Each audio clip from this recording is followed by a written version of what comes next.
एक ऐसे प्रधानमंत्री जिन्होंने हर भारतवासी के दिलों पर गहरी छाप छोड़ी। कभी कोई कंट्रोवर्सी नहीं रही। धरती के लाल लाल बहादुर शास्त्री को आज याद करने का दिन है। क्यों मायूस रहा देश उनके निधन से, बताएंगे आपको। बात करेंगे हॉलीवुड फायर की और जानेंगे कि कैसे कड़ाके की ठंड में भड़की इतनी भयंकर आग। वहीं दिल्ली चुनाव को लेकर आज प्रेस कॉन्फ्रेंस का दिन रहा। संजय सिंह के बाद युवा आइकन अनुराग ठाकुर ने कौन से मुद्दे उठाए, इसे भी जानेंगे। नमस्कार, खबर प्रधान शो देख रहे हैं आप और मैं हूं संगीता श्रीवास्तव।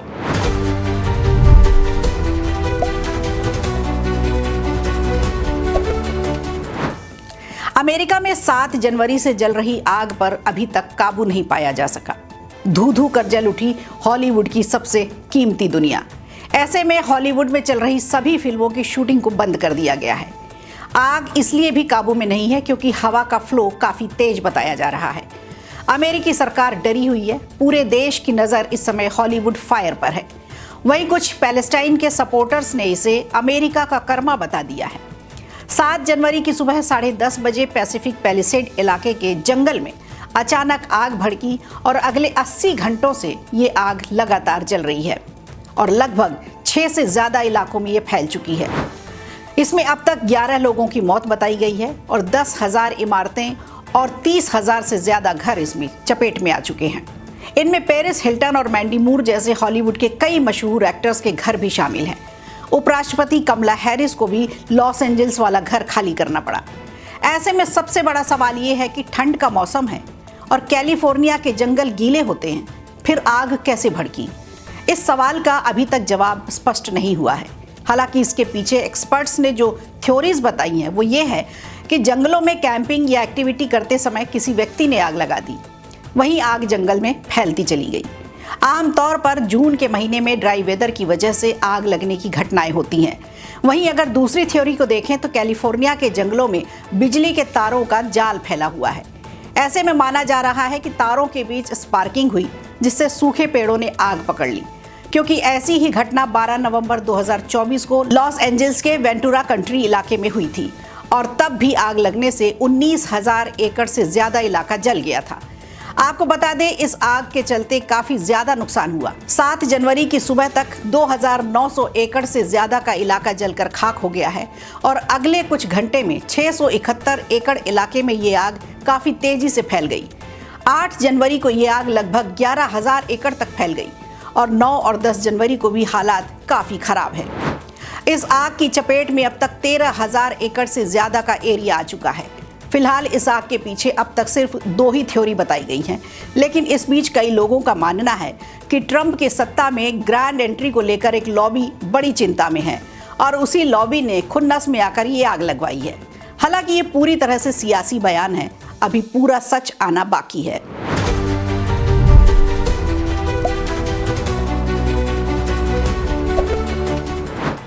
राजनीति और नेताओं के जीवन से जुड़ी कई फिल्में बनाई गई, लेकिन ताशकंद का नाम आते ही सिर्फ एक ही चेहरा याद आता है। भारत में जय जवान जय किसान का नारा देने वाले सबके प्रिय प्रधानमंत्री लाल बहादुर शास्त्री जी का।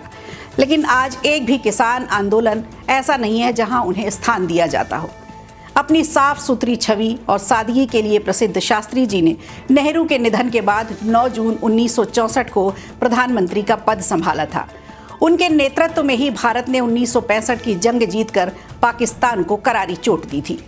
देश का दुर्भाग्य रहा कि ताशकंद में पाकिस्तान के राष्ट्रपति अयूब खान के साथ युद्ध समाप्त करने के समझौते पर हस्ताक्षर करने के बाद 11 जनवरी 1966 की रात में रहस्यमय परिस्थितियों में उनकी मृत्यु हो गई। उस रहस्य का आज तक पता नहीं लगाया जा सका। शास्त्री जी का कार्यकाल बहुत छोटा था, मात्र 18 माह का, लेकिन उन्होंने अपनी मजबूत इच्छा शक्ति के दम पर कई मिसालें कायम की। जब देश की सत्ता संभाली, चुनौतियां काफी बड़ी थी। भुखमरी की कगार पर था देश। आज की पीढ़ी तो जान ही नहीं सकती देश में अनाज की भारी कमी का मतलब क्या होता है। देशवासियों का पेट भरने के लिए भारत अमेरिका के भरोसे रहता था। 1965 में पाकिस्तान ने भारत पर हमला किया था, लेकिन भारतीय सेना ने इसका मुंह तोड़ जवाब दिया। लेकिन अनाज की कमी की वजह से सैनिकों के लिए खाने की समस्या होने लगी। ऐसे में प्रधानमंत्री लाल बहादुर शास्त्री ने सभी देशवासियों से एक समय का खाना छोड़ने की अपील की थी और देश के लोगों ने इस अपील को अपने प्रधानमंत्री का आदेश समझकर पूरा देश सेना के साथ खड़ा हो गया था और एक समय का उन्होंने उपवास भी रखा। भारत ने युद्ध तो जीत लिया, लेकिन युद्ध की हार से बिलबिलाए पाकिस्तान ने संयुक्त राष्ट्र से मदद मांगी। इसके बाद सोवियत यूनियन ने दोनों देशों के प्रमुख नेताओं को उज्बेकिस्तान के ताशकंद में बुलाया। तब भारत का दबदबा आज की तरह मजबूत नहीं था कि वो खुद कोई फैसला कर सके। यहाँ रूस की अगुवाई में भारत और पाकिस्तान के बीच समझौता हुआ। समझौते के बाद जब शास्त्री जी ने अपनी पत्नी से बात की तो वे समझौते से खुश नहीं थी। पाकिस्तान को हाजी पीर और टिटवाल नहीं लौटाने के खिलाफ थी। इस समझौते के अगले दिन ही उनकी मृत्यु का समाचार मिला। शास्त्री जी सरल और सहज स्वभाव के व्यक्ति थे और ये बात उनके हर फैसले से झलकती है। शास्त्री जी ने भारत के प्रधानमंत्री रहते हुए जय जवान जय किसान का नारा दिया था। हमें भूलना नहीं चाहिए कि देश में अनाज की कमी और पाकिस्तान के साथ युद्ध से जूझ रहे देश को मुश्किल समय में शास्त्री जी के नारे ने हौसला दिया था और देश दोनों मुश्किलों से निपटने में कामयाब भी रहा। देश की आज़ादी के लिए वो 9 बार जेल गए। उनके जीवन पर बनी फिल्म द ताशकंद फाइल काफ़ी विवादों में रही। फिल्म मेकर विवेक अग्निहोत्री ने इस फिल्म में काफ़ी हद तक इतिहास के पन्नों को पलटने की कोशिश की है। विवाद भी बहुत रहा, जिसमें भारत के दूसरे प्रधानमंत्री लाल बहादुर शास्त्री की रहस्यमय मृत्यु का किस्सा दोबारा देश के सामने रखा। फिल्म की कहानी शास्त्री जी के मृत्यु के बाद हुए भारत के संविधान और सरकार में बदलाव के रास्ते पर चलकर सच ढूंढने की कोशिश करती दिखाई पड़ी थी। ये तो फिल्म की बात थी, लेकिन देश की जनता आज भी सच्चाई जानने के इंतजार में है।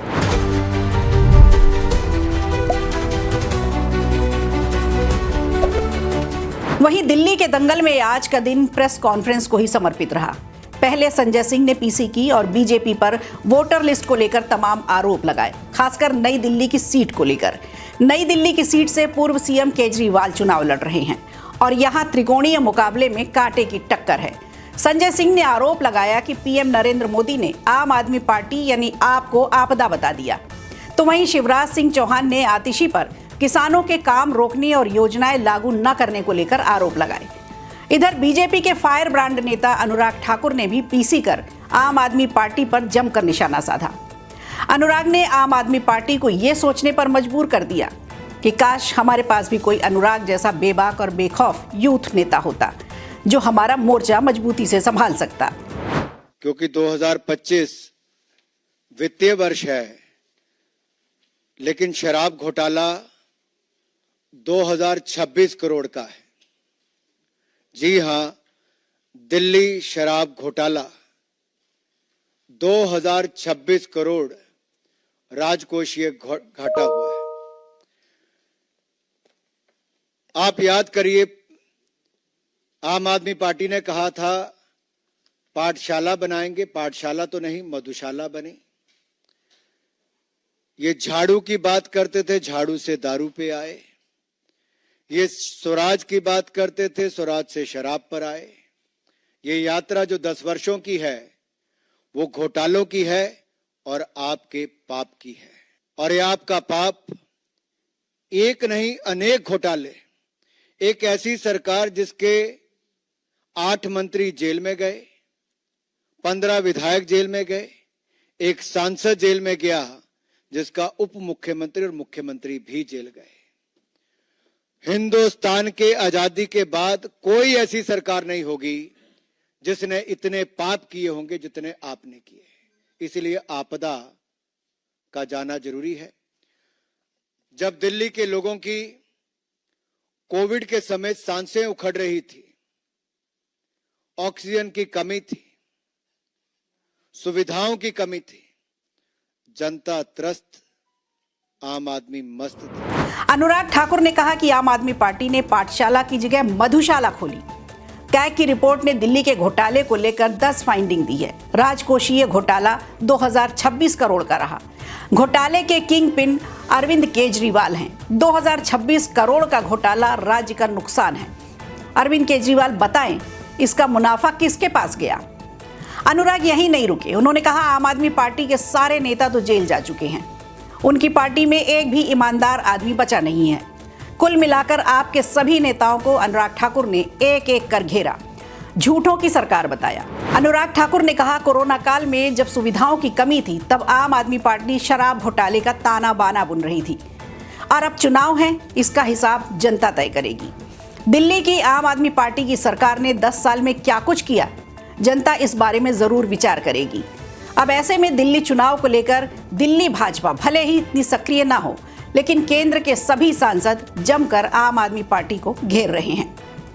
खबर प्रधान में आज के लिए इतना ही। दीजिए इजाजत, नमस्कार। वीडियो अच्छा लगा हो तो लाइक कीजिए, शेयर कीजिए और कमेंट बॉक्स में हमें जरूर बताइए।